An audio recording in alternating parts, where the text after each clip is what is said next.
Hello everyone welcome back to my YouTube channel. So നമ്മൾ ഇന്നലെ ഞാൻ ഒരുപാട് പറയുന്നുണ്ടല്ലേ. സാരല്ല, അതങ്ങനെ ഒരു ശീലമായിപ്പോയി. അപ്പോൾ നമ്മൾ ഇന്നലെ അല്ല, കുറച്ച് ദിവസം മുന്നേ നമ്മളൊരു വീഡിയോ പോസ്റ്റ് ചെയ്തിട്ടുണ്ടായിരുന്നു. ഒരുപാട് പോസിറ്റീവായിട്ടുള്ള കമൻസുകൾ ഞാൻ കണ്ടിരുന്നു. അതുപോലെ തന്നെ നമുക്ക് നെഗറ്റീവായിട്ടുള്ള കമൻസുകളും ഉണ്ടായിരുന്നു.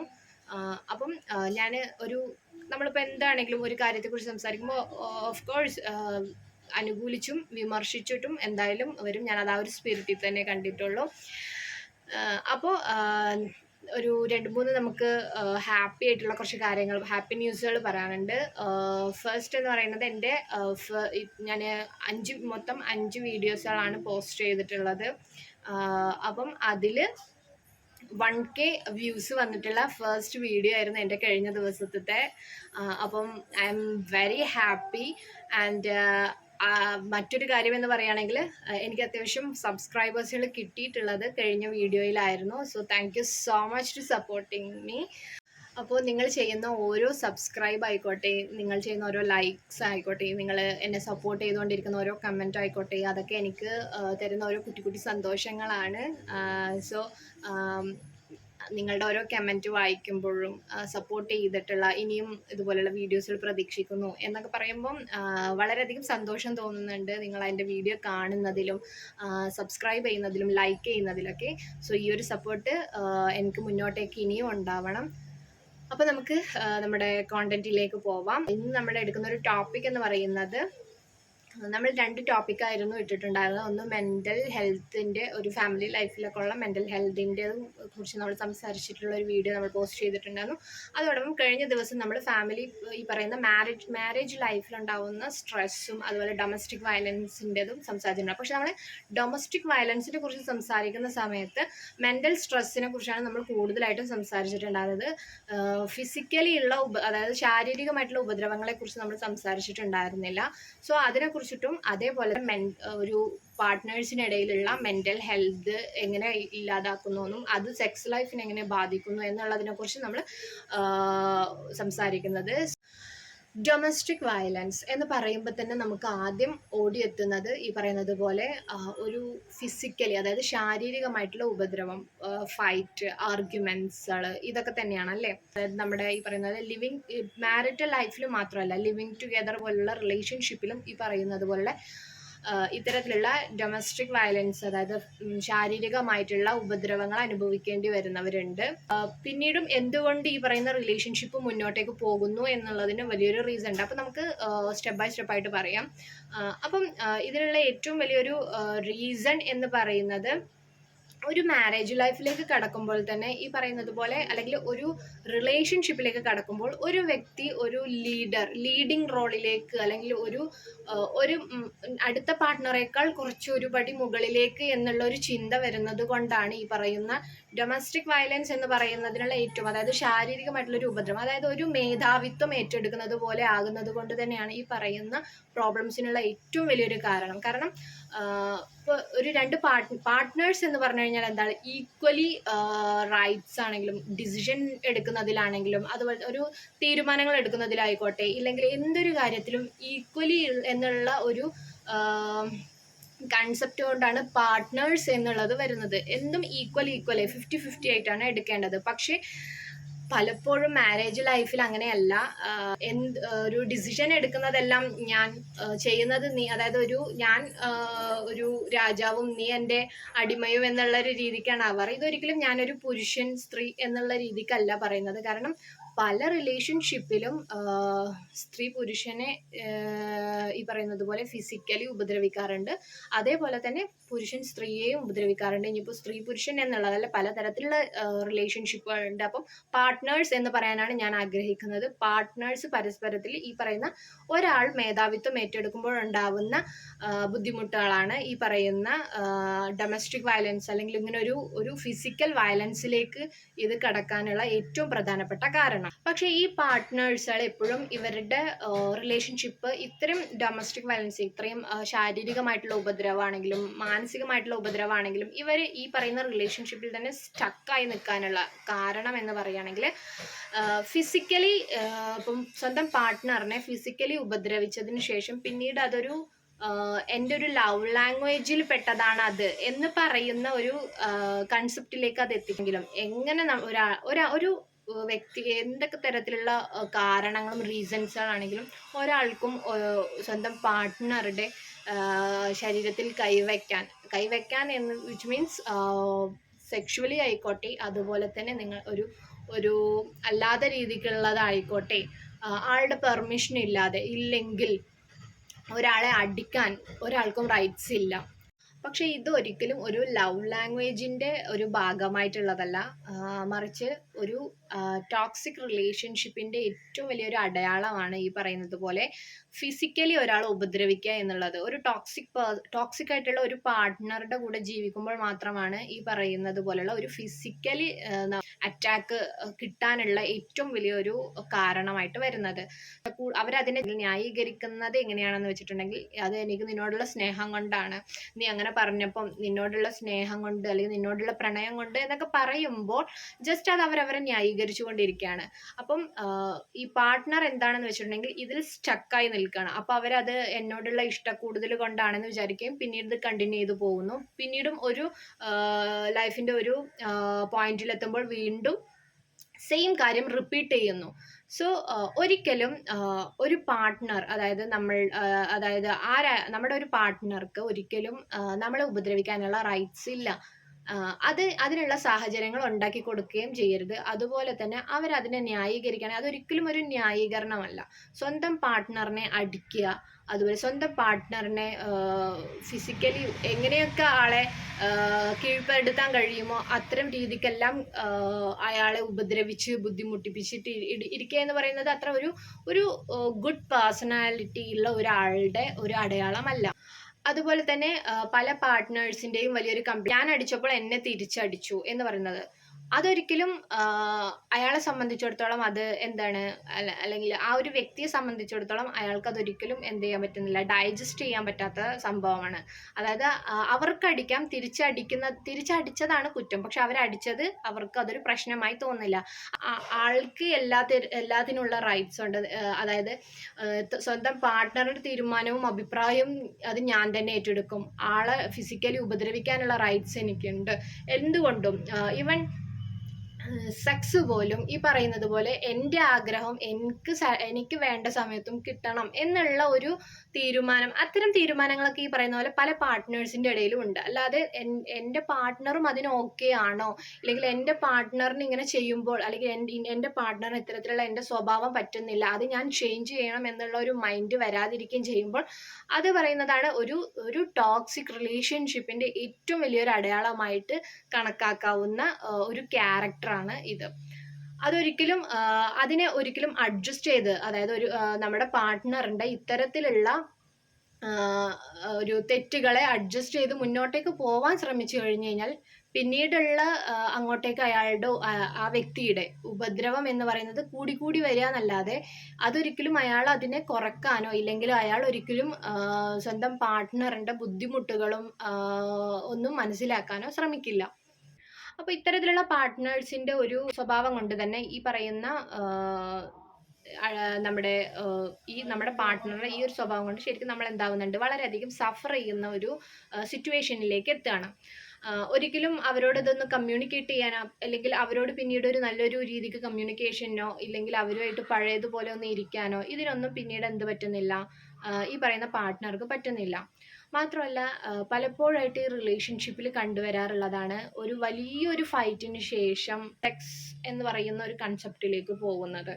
സോ അത് പറയുമ്പം ഓൾറെഡി ഈ പറയുന്നത് പോലെയുള്ള ഫിസിക്കലി ഉപദ്രവിച്ചിട്ടുണ്ടാവും, ഇല്ലെങ്കിൽ വളരെയധികം വലിയൊരു ആർഗ്യുമെന്റ് കഴിഞ്ഞതിന് ശേഷം ഈ പറയുന്നത് പോലെ ഒരു ഇതിലേക്ക് പോകുമ്പോഴുണ്ടാവുന്ന ഒരു പ്രശ്നം എന്ന് പറഞ്ഞിട്ടുണ്ടെങ്കിൽ, നമ്മുടെ പാർട്ട്ണർ ഇപ്പോൾ ഒരു ലേഡിയാണ് എന്ന് വെക്കുകയാണെങ്കിൽ നമ്മുടെ ലേഡി ആയിട്ടാണ് എടുക്കുന്നത് എന്നുണ്ടെങ്കിൽ ഓൾറെഡി അവരുടെ ശരീരത്തിൽ ഈ പറയുന്നത് പോലെ സ്ട്രെസ് ഹോർമോൺസുകൾ വളരെയധികം ആക്റ്റീവായിട്ട് നിൽക്കുന്ന ടൈമായിരിക്കും. ബിക്കോസ് അത്രയും വലിയൊരു ഈ പറയുന്ന പോലെ ഒരു ഫൈറ്റ് കഴിഞ്ഞു കഴിഞ്ഞാൽ ഒരു വ്യക്തിയുടെ ശരീരത്തിൽ ഓഫ് കോഴ്സ് സ്ട്രെസ് ഹോർമോൺസുകളായിരിക്കും പ്രൊഡ്യൂസ് ചെയ്തിട്ടുണ്ടാവുക.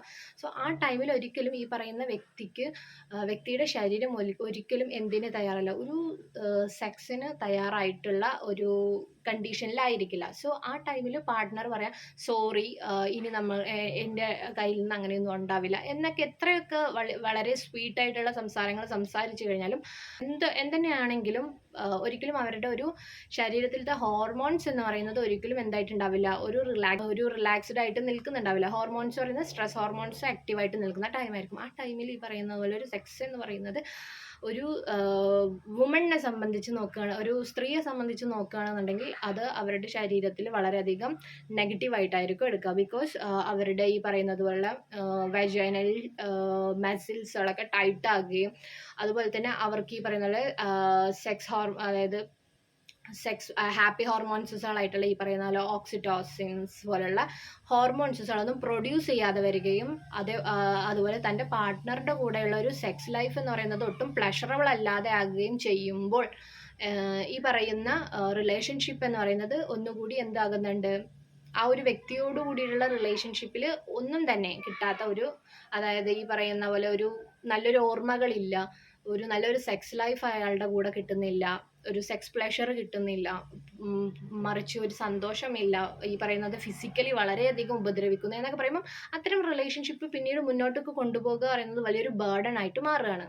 പക്ഷേ പിന്നീടും ഈ ഒരു റിലേഷൻഷിപ്പ് മുന്നോട്ടേക്ക് പോകുന്നതിനുള്ള ഒരേ ഒരു റീസൺ എന്ന് പറയുന്നത് ചിലപ്പം ഈ വ്യക്തി നല്ല വളരെയധികം സ്നേഹത്തോടുകൂടി പെരുമാറുന്നുണ്ടാകും, വളരെയധികം അതായത് അവർക്ക് വേണ്ട കാര്യങ്ങളെല്ലാം ചെയ്തു കൊടുക്കുന്നുണ്ടാകും. സോ ഈ പറയുന്ന പാർട്ട്ണറെ സംബന്ധിച്ചിടത്തോളം എൻ്റെ എല്ലാ കാര്യങ്ങളും നടന്നു പോകുന്നുണ്ട്, എൻ്റെ എല്ലാ കാര്യങ്ങളും ചെയ്തു തരുന്നുണ്ട്, അപ്പം എനിക്കിത് ക്ഷമിക്കാം എന്നുള്ള ഒരു എന്താ പറയുക തീരുമാനത്തിലേക്ക് എത്തുകയാണ്. അപ്പം ഇത് മാത്രമാണ് ഇപ്പോൾ ആളുടെ ഒരു നെഗറ്റീവ് പാർട്ടായിട്ടുള്ളത്. അപ്പം പൊതുവേ ഒരു സൊസൈറ്റി ആണെങ്കിലും ഈ പറയുന്ന പോലെ ഇന്നത്തെ കാലത്ത് അതിനുള്ള ഒരു എഗെയിൻസ്റ്റ് ഈ പറയുന്ന ഡൊമസ്റ്റിക് വയലൻസിനൊക്കെ എഗെയിൻസ്റ്റ് ആയിട്ടുള്ള പല എന്താ പറയുക കേസ് എടുക്കാറുണ്ട്. ഇതുപോലെ തന്നെ പലതരത്തിലുള്ള നമ്മളുടെ നിയമ നടപടികളൊക്കെ ഉണ്ടെങ്കിലും ഇപ്പോഴും എല്ലാവരെയും ഞാൻ എടുത്തു പറയുന്നില്ല. ഇപ്പോഴും ചിലർ ഈ പറയുന്നത് പോലെ ചില വീടുകളിൽ അല്ലെങ്കിൽ ചില കുടുംബങ്ങളിൽ ഇത്തരത്തിലുള്ള പാർട്ട്ണർക്ക് ഉപദ്രവിക്കാനുള്ള റൈറ്റ്സ് ഉണ്ട്, ഇല്ലെങ്കിൽ അതിനെന്താ പ്രശ്നം, ചിലപ്പം നീ ചെയ്തത് എന്തെങ്കിലും തെറ്റുകൊണ്ടാകാം, എന്ത് തന്നെ തെറ്റാണെങ്കിലും ഈ പറയുന്നത് പോലെ പാർട്ട്ണർക്ക് വേണമെങ്കിൽ ചൂണ്ടിക്കാണിക്കാം, ആ തെറ്റിനെ ചൂണ്ടിക്കാണിക്കാം, ആർഗ്യുമെന്റ് വരെയൊക്കെ നടത്താം. അതായത് വളരെ മാന്യമായ രീതിക്കുള്ള ആർഗ്യുമെന്റ്സുകളും അടക്കം ഈ പറയുന്ന പോലെ റിലേഷൻഷിപ്പിലൊക്കെയാണ്. പക്ഷേ അയാളുടെ ക്യാരക്ടർ അസാസിനേറ്റ് ചെയ്തുകൊണ്ടുള്ള സംസാരങ്ങൾ, അതുപോലെ തന്നെ ഒരു വഴക്കിൻ്റെ തുടങ്ങുമ്പോൾ തന്നെ അടിച്ച് ആളെ വളരെയധികം എന്താ പറയുക ശാരീരികമായി ആളിനങ്ങ് കീഴ്പ്പെടുത്തിയതിനു ശേഷം ആളുടെ ആ ടോപ്പിക്കിനെ ഇല്ലാതാക്കുക എന്ന് പറയുമ്പം അതൊരിക്കലും ഒരു നല്ലൊരു പാർട്ട്ണറിൻ്റെ ഗുണമല്ല. അപ്പം ചില സൊസൈറ്റീസ് അങ്ങനെ തന്നെ നമുക്ക് പറയണം, സൊസൈറ്റീസിൽ ഇന്നിപ്പോൾ ഒരുപാട് ഇതിനെ എഗെയിൻസ്റ്റ് ആയിട്ട് നിൽക്കുന്നുണ്ടെങ്കിലും പല കുടുംബങ്ങളിലും ഇത് നടന്നുകൊണ്ടിരിക്കുന്ന ഒരു കാര്യമാണ്. അതായത് അത് കുഴപ്പമില്ല, അത് പാർട്ട്നേഴ്സിന് അതിനുള്ള റൈറ്റ്സ് ഉണ്ട് എന്നുള്ളതാണ് പൊതുവേ ഉള്ളൊരു കാഴ്ചപ്പാട്. അപ്പം ഇത്തരം റിലേഷൻഷിപ്പിൽ സ്റ്റക്ക് ആവാനുള്ള ഒരു കാരണം പറഞ്ഞു കഴിഞ്ഞിട്ടുണ്ടെങ്കിൽ ഈ ഒരു സിറ്റുവേഷൻ ചിലപ്പം ആ ഒരു ടൈമിൽ മാത്രമായിരിക്കും അയാൾ അങ്ങനെ ബിഹേവ് ചെയ്യുന്നത്. പിന്നീടുള്ള ടൈമുകളിലൊക്കെ ഈ പറയുന്ന പാർട്ട്ണർക്ക് നല്ല രീതിക്ക് അയാളുടെ കൂടെ നടക്കുന്നു, അയാളിന് വേണ്ട കാര്യങ്ങളൊക്കെ ചെയ്തു കൊടുക്കുന്നു, ഒക്കെ ചെയ്യുന്നു. പക്ഷെ വീണ്ടും ഇതുപോലുള്ളൊരു സിറ്റുവേഷൻ വരുന്ന സമയത്ത് എന്ത് ചെയ്യുന്നു, ഈ പറയുന്ന പാർട്ട്ണർ വീണ്ടും ഇതേ റിപ്പീറ്റ് ചെയ്ത് ചെയ്യുന്നു. സോ ഫിസിക്കലി ഈ പറയുന്ന ആൾക്ക് വളരെയധികം അടി കൊള്ളുന്നു, അയാൾ അത്രയും ഉപദ്രവിക്കപ്പെടുന്നു, ക്യാരക്ടർ അസാസിനേറ്റ് ചെയ്യുന്നു, വളരെയധികം ചീപ്പായി സംസാരിക്കുന്നു, ഒക്കെ ചെയ്യുമ്പം ആ ഒരു ടൈമിൽ ആൾക്ക് എന്ത് ചെയ്യുന്നുണ്ട്, ആളതിനെ സോൾവ് ചെയ്യുന്നത് ഈ പറയുന്ന ഇയാളുടെ മറ്റു കാര്യങ്ങളെ അടിസ്ഥാനപ്പെടുത്തിയിട്ടായിരിക്കും. സോ അതുകൊണ്ടാണ് ഈ റിലേഷൻഷിപ്പുകൾ വീണ്ടും വീണ്ടും മുന്നോട്ടേക്ക് പോകുന്നതിനുള്ള ഒരേ ഒരു റീസൺ എന്ന് പറയുന്നത്. അപ്പം സ്വന്തം പാർട്ട്ണർ എന്തൊക്കെ നമുക്ക് നല്ലത് ചെയ്യുന്നുണ്ട് എന്നുണ്ടെങ്കിലും, അല്ലെങ്കിൽ എങ്ങനത്തെ രീതിക്കുള്ള പാർട്ട്ണർ ആണെങ്കിലും ഒരിക്കലും ഫിസിക്കലി നമ്മളെ ഉപദ്രവിക്കാനുള്ള ഒരു റൈറ്റ്സ് അയാൾക്ക് ഇല്ല. അല്ലെങ്കിൽ ഫിസിക്കലി ഉപദ്രവിക്കുമ്പോൾ അത് ഫസ്റ്റ് തന്നെ തടഞ്ഞ് അതിനുള്ള ഒരു റൈറ്റ്സ് കൊടുക്കാതിരിക്കുക എന്നുള്ളതാണ്. പിന്നെ പലപ്പോഴായിട്ട് തിരിച്ചടിക്കുന്നത് അക്സെപ്റ്റ് ചെയ്യാൻ പറ്റാത്ത, അതായത് അടി കൊള്ളേണ്ട ആള് തിരിച്ചടിച്ചു കഴിഞ്ഞാൽ അത് അക്സെപ്റ്റ് ചെയ്യാൻ പറ്റത്തില്ല എന്ന് പറഞ്ഞിട്ട്, അത് അക്സെപ്റ്റ് ചെയ്യാൻ പറ്റാത്ത ഒരു ഇത്, അതാണ് ഈ പറയുന്നത് പോലെ മേധാവിത്വം വഹിക്കുക എന്ന് പറയുന്നത്. സോ പല റിലേഷൻഷിപ്പിലും ഈ പറയുന്ന ഈ ഫിസിക്കലി ഉള്ള ഉപദ്രവങ്ങൾ കണ്ടുവരാറുണ്ട്. പക്ഷെ അതിന് പലരും അത് പുറത്ത് പറയാതിരിക്കുന്നുണ്ട്. അതിനുള്ളൊക്കെ ഒരു റീസൺ എന്ന് പറയുന്നത് ചിലപ്പം ഈ പറയുന്നത് പോലുള്ള ലവ് മാരേജസുകൾ, അതുപോലെ വീട്ടുകാർക്ക് ഇഷ്ടമില്ലാത്തൊരു റിലേഷൻഷിപ്പ്, ഇതൊക്കെ ഇതിന് അടിസ്ഥാനമാണ്. അതായത് ഈ ഒരു ഇയാളിനെ സഹിച്ചും പുറത്തും മുന്നോട്ടേക്ക് പോകുന്നതിനുള്ള ഒരു കാരണമായിട്ടാണ് ഇതും. അതായത് ഒരു ലവ് മാരേജ് ആയിട്ട് സ്വന്തം ഇഷ്ടപ്രകാരം വീട്ടുകാരെയൊക്കെ എതിർത്ത് കല്യാണം കഴിക്കുന്നത്, ഇല്ലെങ്കിൽ വീട്ടിലുള്ള ഫിനാൻഷ്യൽ പ്രോബ്ലംസുകൾ ഇനി അതിൽ ഈ ആഫ്റ്റർ ഡൈവോഴ്സ് ഈ പറയുന്നതിൽ അല്ലെങ്കിൽ ഒരു റിലേഷൻഷിപ്പ് ബ്രേക്ക് ചെയ്യാൻ പറ്റാത്തൊരവസ്ഥ വരിക, ആഫ്റ്റർ ഡിവോഴ്സ് ചെയ്ത് വീട്ടിൽ വന്നിട്ട് ഇരിക്കേണ്ട അവസ്ഥ, ഇതൊക്കെ ആലോചിച്ചിട്ട് പലരും ഇത് സഹിച്ചു പോകുന്നു. ഒരിക്കലും ഇത് സഹിച്ചു പോകാനോ ഇല്ലെങ്കിൽ ഇതിനെ കണ്ടില്ലെന്ന് നടിച്ചു പോകാനോ പറ്റും. അങ്ങനെ ചെയ്യരുത്. കാരണം അത് പിന്നീട് വലിയ ഒരു നഷ്ടത്തിലേക്ക്, അതായത് എങ്ങനെയൊക്കെ പോയി കഴിഞ്ഞാലും അറ്റ് ദ എൻഡ് എന്ന് പറയുന്നത് നമ്മളുടെ ജീവനും ജീവിതവും തന്നെയാണ് വലുത്. അതിന് ത്രട്ടൺ ആകുന്ന, അതിന് ഭീഷണിപ്പെടുത്തുന്ന എന്തൊരിതും, അത് നമ്മുടെ പാർട്ട്നേഴ്സ് ആയിക്കോട്ടെ, നമ്മുടെ പാരൻസ് ആയിക്കോട്ടെ, ഇല്ലെങ്കിൽ ആരും ആയിക്കോട്ടെ, അത് നമ്മളുടെ ഒരു ജീവനും ജീവിതത്തിനും ഒരു ഭീഷണിയായിട്ട് നിൽക്കുന്നുണ്ട് എന്നുണ്ടെങ്കിൽ ഒരിക്കലും പിന്നീട് അവിടെ നിൽക്കരുത്. അത് എത്രയൊക്കെ വലിയ വിലകൾ കൊടുത്തിട്ടുള്ള റിലേഷൻഷിപ്പ് ആണെങ്കിലും, അത് എന്തൊക്കെ തരത്തിലുള്ള കമ്മിറ്റ്മെന്റ്സ് ആണെങ്കിലും, അതിൽ സ്റ്റക്ക് ചെയ്ത് നിൽക്കാതെ അതിൽ നിന്നും പുറത്തേക്ക് കടക്കുക എന്നുള്ള ഒരേ ഒരു മാർഗമാണ്. അതാണ് ഏറ്റവും റൈറ്റ് ഡിസിഷൻ എന്ന് പറയുന്നത്. ഒരിക്കലും അത് പറയാം, സംസാരിക്കാം, ഇതെനിക്ക് പറ്റുന്നില്ല, എനിക്കിത് സഹിക്കാൻ പറ്റുന്ന, അതായത് ഫസ്റ്റ് ഒരാൾ ഇപ്പോൾ ഒരു ഫിസിക്കലി നമ്മുടെ പാർട്ട്ണർ ഉപദ്രവിച്ചു എന്നുണ്ടെങ്കിൽ നമുക്ക് ആളോട് സംസാരിക്കാം, എനിക്കിത് പറ്റില്ല, ഇനി അത് അയാളെ സ്റ്റോപ്പ് ചെയ്യിക്കാൻ ശ്രമിക്കാം, അതായത് ഇനി ഇങ്ങനെ പാടില്ല എന്ന് പറഞ്ഞാൽ അയാൾക്കൊരു വാർണിംഗ് കൊടുക്കാം. സെക്കൻഡ് വീണ്ടും അയാൾ അത് ചെയ്യുകയാണ് എന്നുണ്ടെങ്കിൽ അവിടെ നിന്ന് സംസാരിക്കാനോ അയാളുടെ അടുത്ത് നിന്ന് കോംപ്രമൈസ് ചെയ്യാനോ ഒന്നിനും നിൽക്കാതെ ശരിക്കും ആ ഒരു റിലേഷൻഷിപ്പിൽ നിന്നും പുറത്തേക്ക് വരുന്നതാണ് ഏറ്റവും റൈറ്റ് ആയിട്ടുള്ള ഒരു ഡിസിഷൻ എന്ന് പറയുന്നത്. ഡിവോഴ്സ് ഒരിക്കലും ഒരു ബാഡ് ആയിട്ടുള്ള ഡിസിഷൻ അല്ല. ഡിവോഴ്സ് എന്ന് പറയുന്നത് മാരേജ് ലൈഫിലാണെങ്കിൽ ഡിവോഴ്സ് അല്ലെങ്കിൽ ഡിവോഴ്സും, അതുപോലെ തന്നെ മറ്റു റിലേഷൻഷിപ്പിലാണെങ്കിൽ ബ്രേക്കപ്പ് എന്ന് പറയുന്നതും അതാണ് ഏറ്റവും അവസാനത്തെ ഡിസിഷൻ എന്ന് ഒരിക്കലും കരുതുന്നത്. അതൊരു ന്യൂ ബിഗിനിങ് ആണ് എന്നുള്ളത് മനസ്സിലാക്കുക. അത് പുതിയൊരു ജീവിതത്തിൻ്റെ സ്റ്റാർട്ടിംഗ് ആണ്. ഒരിക്കലും ഒരു ഡിവോഴ്സ് എന്ന് പറയുന്നത് ജീവിതത്തിൻ്റെ അവസാനമല്ല. അത് മറ്റൊരു ജീവിതത്തിലേക്കും മറ്റൊരു സക്സസ്ഫുൾ ആയിട്ടുള്ള പീസ്ഫുൾ ആയിട്ടുള്ള ലൈഫിൻ്റെ ഒരു സ്റ്റാർട്ടിംഗ് ആണെന്നുള്ളത് മനസ്സിലാക്കുക. സോ ഒരിക്കലും ഇത്തരത്തിലുള്ള ഉപദ്രവകാരികളായിട്ടുള്ള പാർട്ട്നേഴ്സുകളുടെ കൂടെ ലൈഫ് ലോങ് ജീവിക്കുന്നതിനേക്കാൾ നല്ലത് സിംഗിളായി ജീവിക്കാം, എന്ത് ജോലിയും ചെയ്ത് ജീവിക്കാം, അല്ലെങ്കിൽ മറ്റൊരു പാർട്ട്ണർ, അതായത് എല്ലാ പാർട്ട്നേഴ്സുകളും ഒരിക്കലും ഇതുപോലെയാണെന്ന് പറയാൻ കഴിയില്ല. മറ്റേതെങ്കിലും ഒരു പാർട്ട്ണർ വളരെയധികം പീസ്ഫുൾ ആയിട്ടുള്ള ഒരു ലൈഫ് അങ്ങനെയൊക്കെ ചൂസ് ചെയ്യാൻ നമുക്ക് പറ്റും. എല്ലാ റിലേഷൻഷിപ്പും ടോക്സിക് ആണെന്നല്ല പറഞ്ഞത്. ഇത്തരത്തിൽ ചെറിയ ചെറിയ വഴക്കുകളൊക്കെ എല്ലാ റിലേഷൻഷിപ്പിലും ഉണ്ടാകും. വഴക്കുകളില്ലാത്ത റിലേഷൻഷിപ്പുകളില്ല. പക്ഷേ ഫിസിക്കലി, അതായത് ശാരീരികമായി ഉപദ്രവിക്കുന്ന, ഒട്ടും റെസ്പെക്റ്റോ ഇല്ലെങ്കിൽ ഒരു വാല്യൂവും സ്വന്തം പാർട്ട്ണർക്ക് കൊടുക്കാത്ത, വാല്യൂ കൊടുക്കുക എന്ന് പറയുമ്പോൾ പരസ്പരം രണ്ടുപേരും വാല്യൂ കൊടുക്കണം. അതുപോലെ തന്നെ സ്വന്തം പാർട്ട്ണറിൻ്റെ അഭിപ്രായങ്ങളെ അംഗീകരിക്കാത്ത, ഒരു ഫ്രീഡവും, തൻ്റെ പാർട്ട്ണറിൻ്റെ ഫ്രീഡം പോലും എൻ്റെ കയ്യിലാണെന്ന് കരുതുന്ന അത്തരത്തിലുള്ള റിലേഷൻഷിപ്പുകളാണ് കുറിച്ചാണ് ഞാൻ സംസാരിച്ചത്. അല്ലാത്ത പക്ഷം നല്ല രീതിക്കുള്ള റിലേഷൻഷിപ്പുകളുണ്ട്. സ്വന്തം പാർട്ട്ണർ വളരെയധികം എൻ്റെ ഒരു ബെസ്റ്റ് ഫ്രണ്ടാണെന്ന് പറയുന്ന പലരെയും നമുക്ക് ചുറ്റും കണ്ടിട്ടുണ്ടാകും. ഇല്ലെങ്കിൽ നമ്മളിൽ ഓരോരുത്തർക്കും നമുക്ക് പറയാൻ കഴിയും എൻ്റെ പാർട്ട്ണർ എൻ്റെ ഒരു ബെസ്റ്റ് ഫ്രണ്ടാണെന്ന് നമുക്ക് അവകാശപ്പെടാൻ കഴിയുന്നതുണ്ട്. അപ്പം അത്തരം പാർട്ട്നേഴ്സിനെ കിട്ടുക എന്ന് പറയുന്നത് വളരെയധികം ഒരു ഭാഗ്യമാണ്. ഒരു പാർട്ട്ണർ എന്ന് പറയുമ്പം ഒരു നല്ലൊരു കേൾവിക്കാരനാകുക, അതുപോലെ തന്നെ നല്ലൊരു ബെസ്റ്റ് ഫ്രണ്ടായിട്ടിരിക്കുക, എന്തിനും കൂടെ നിൽക്കുന്ന, കൈപിടിച്ച് കൂടെ നിൽക്കുന്ന ഒരു വ്യക്തിയാണ് ഒരു പാർട്ട്ണർ എന്ന് പറയുന്നത്. ഒരു ലൈഫ് പാർട്ട്ണർ എന്ന് പറയുമ്പം എല്ലാം 50-50 ആണ്. അത് നമ്മൾ സങ്കടം, സന്തോഷം എല്ലാം ഷെയർ ചെയ്യുന്നുണ്ട് അവിടെ. ഒട്ടും അതൊരു മേധാവിത്വത്തിലേക്ക് പോകുമ്പോഴാണ് ഇത്തരത്തിലുള്ള പ്രശ്നങ്ങളെല്ലാം ഉണ്ടാവുന്നത്. സോ അത്തരം പ്രശ്നങ്ങളെ കുറിച്ചാണ് ഞാനിവിടെ സംസാരിച്ചത്. എല്ലാ റിലേഷൻഷിപ്പും ഇങ്ങനെയാണെന്നും അല്ലെങ്കിൽ എല്ലാ വ്യക്തികളും എല്ലാ പാർട്ട്നേഴ്സുകളും ഇങ്ങനെയാണെന്നും അല്ല പറയുന്നത്.